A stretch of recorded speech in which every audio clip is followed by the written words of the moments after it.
Cara menanam cabai agar tumbuh subur dan berbuah lebat itu dimulai dengan cara olah lahan serta bagaimana cara melakukan perawatan tanaman cabai itu sendiri.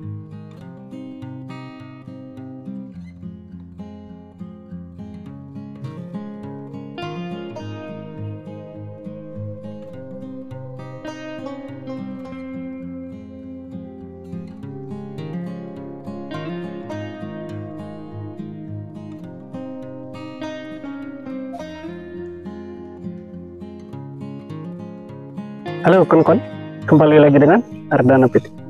Pada hari ini kita kembali berada di kebun tanaman cabai. Sebagaimana kawan-kawan bisa lihat di samping kita ini, tanamannya sangat luar biasa sekali.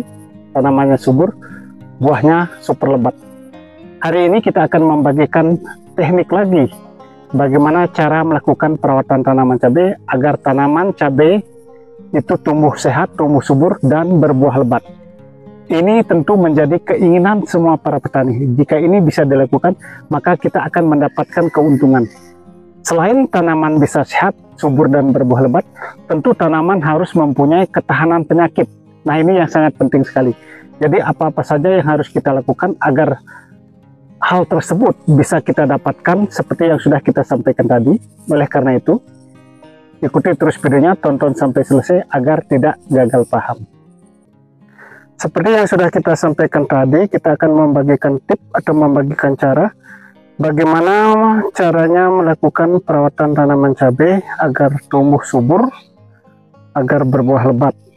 Nah, ini yang diharapkan oleh semua petani. Jadi kalau tanaman sehat, subur, dan berbuah lebat, apalagi harga mahal atau harga tinggi, tentu kita akan mendapatkan keuntungan.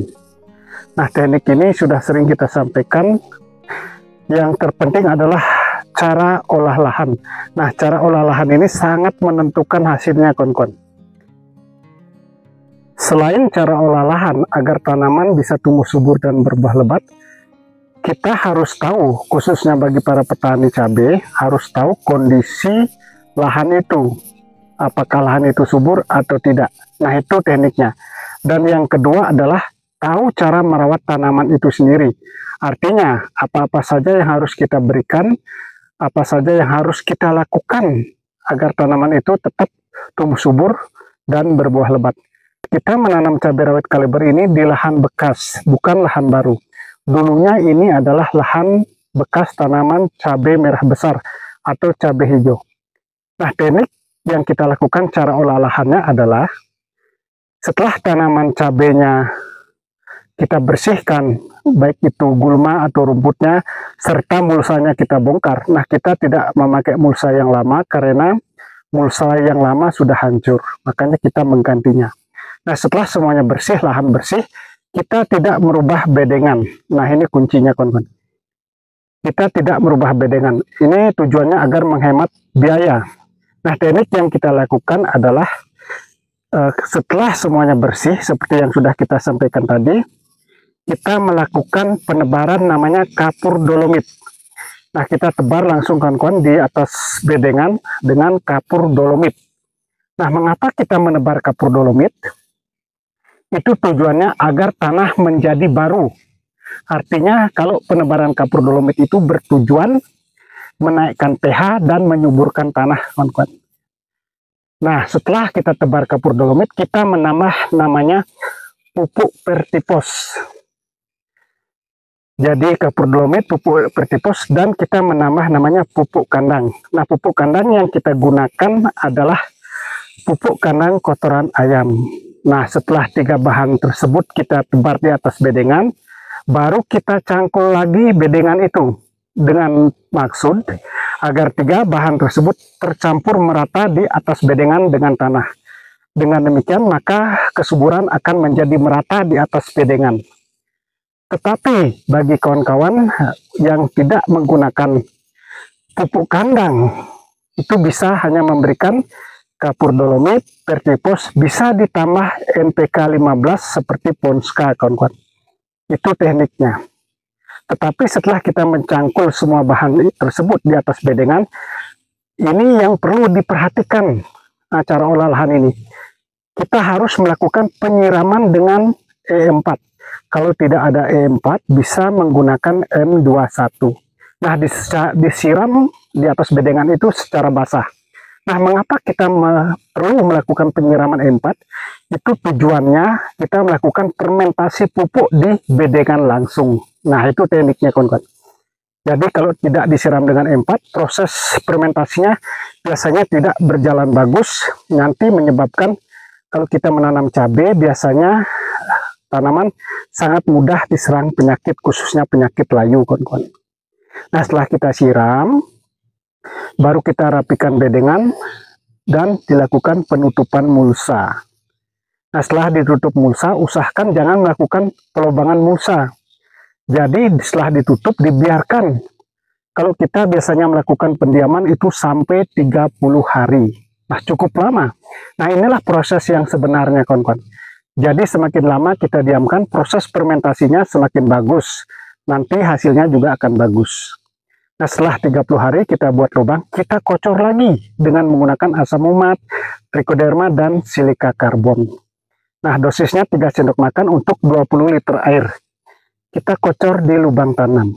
Nah, setelah itu baru kita melakukan penanaman. Setelah kita melakukan penanaman, inilah perawatan yang menentukan hasil selanjutnya.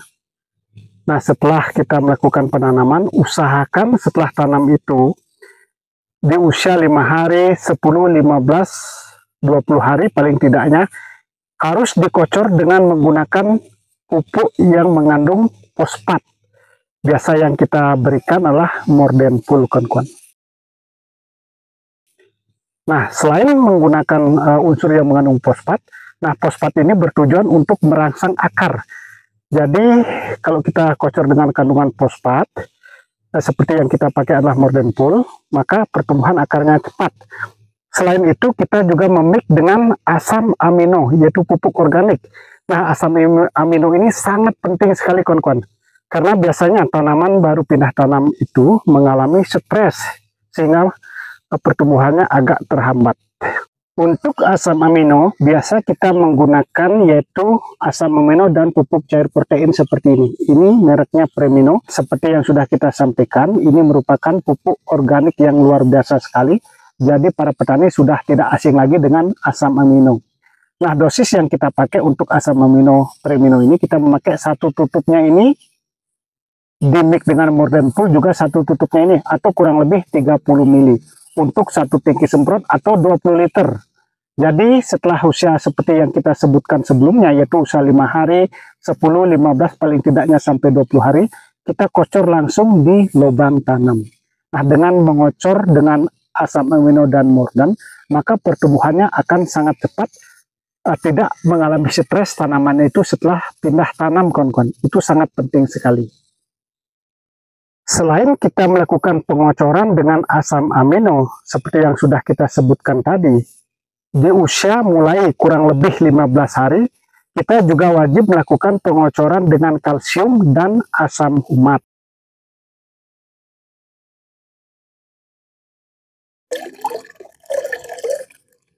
Nah, ini sangat penting sekali pengocoran kalsium dan asam umatnya, karena kondisi lahan biasanya seperti yang sudah kita sampaikan sebelumnya, ada yang tanah subur, ada yang kurang subur. Nah, pengocoran kalsium bertujuan agar tanaman tidak mudah diserang jamur dan menguatkan batang. Sedangkan asam umat juga agar tanah menjadi gembur, menjadi subur, apalagi kalau kita menggunakan pupuk sintetis atau pupuk kimia, kawan-kawan. Jadi dengan pengocoran asam umat, tanah akan kembali menjadi subur. Nah, itu tekniknya. Interval pengocoran kalsium paling tidaknya 7 hari sekali, sedangkan untuk asam umat bisa dilakukan 15-20 hari sekali.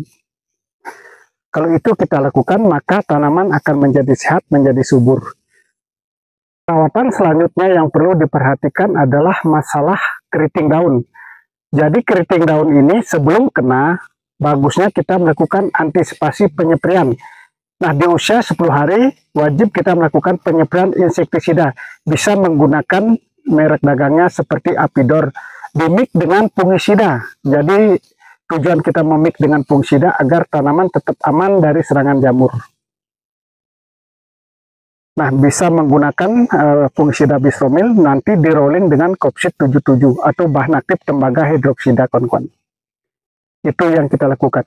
Sedangkan untuk inseknya, selain apidor, bisa di rolling dengan bahan aktif diapinturon seperti menggunakan merek obat Pegasus. Itu dosisnya bisa 15 ml, sedangkan apidor cukup 2 sendok makan. Kalau ada perekat, bisa ditambah perekat, kawan-kawan. Sehingga tanaman bisa tumbuh sehat, tumbuh subur, dan berbuah lebat seperti ini. Nah, kalau tanaman sudah memasuki fase pembuahan atau fase generatif, kita juga menambah suplemen tanaman menggunakan Kalinet. Jadi ada kandungan kalium, fosfat, dan boronnya. Seperti itu. Agar buah semakin lebat, tanaman tumbuh semakin subur, perlu kita menambah namanya pupuk susulan dengan butiran atau granul. Nah, pupuk susulannya ditaruh di lubang pupuk seperti ini. Nah, kita taruh di sini, jangan di lubang tanam. Nah, seperti ini jarak tanaman kurang lebih 60, kawan-kawan. Kita buat lubang lagi di tengah-tengah seperti ini. Nah, pupuk susulan bisa menggunakan Vertipos Dimix NPK Grower. Kalau tidak ada NPK Grower, bisa menggunakan KNO3 yang putih. Nah, perbandingan untuk NPK Grower 1 kilo, Vertipos 2 kilo. Kalau menggunakan KNO3 yang putih, bisa perbandingan 5:1. Vertipos 5 kilo, KNO3-nya 1 kilo. Nah, dengan demikian maka pertumbuhan akan semakin sehat tanamannya, semakin subur dan berbuah lebat seperti ini.